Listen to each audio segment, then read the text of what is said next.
This is Mick Lynch, General Secretary, calling on all London Underground workers to vote again in the re-ballot to protect your jobs, pensions and conditions.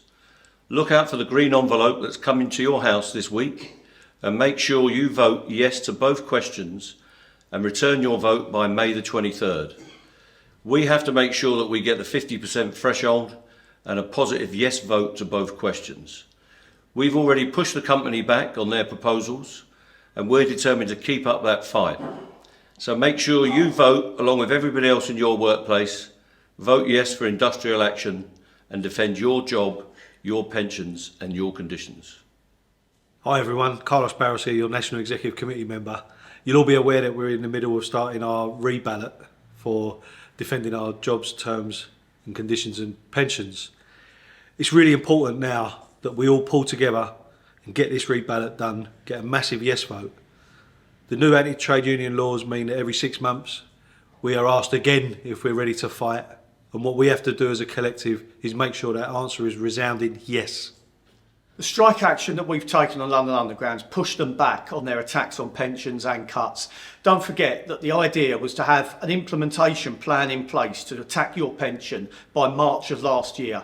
The station cuts should all be in by now, but as it is, they're still trying to implement those rosters across the job. Trains cuts across engineering and other functions have all been pushed back because we've said no, and we've shown the company that we're going to fight every attempt to implement those £1 billion of cuts on our jobs, pensions and agreements. Nevertheless, the threats are all still there, and the pensions announcement recently has made it clear that the only option that both the government and TfL support is pushing us into the local government pension scheme.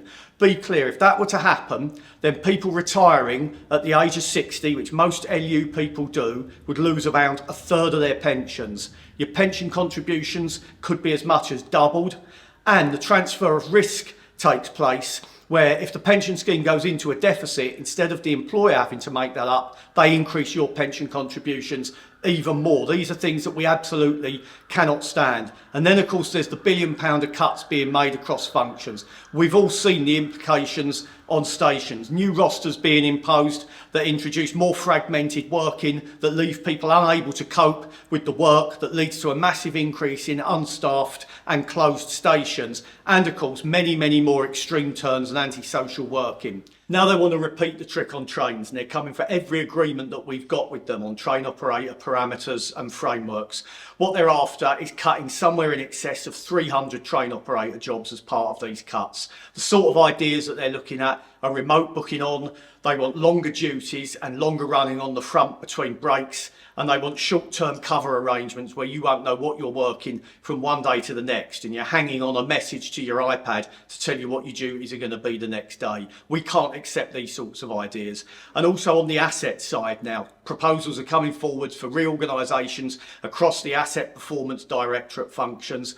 And what's common to them is the idea that if you get redeployed to a lower paid role because your role is abolished, then all you will get is the standard 3-year protection of earnings. During that 3 years, you'd get no pay rise, and at the end of it, your salary would drop to whatever the new salary was. This is something that we've never accepted in any of our recent reorganisations, whether that be transformation, service control changes leading up to the introduction of 4LM, or whether it be fit for the future on stations. On all of those major reorganisations, we won the right of our members to keep their substantive salaries.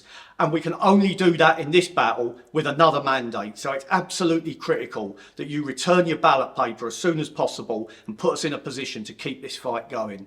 So folks, here's what you're looking for. When it lands, don't delay, open it, get your X in the box and get it away into the post box.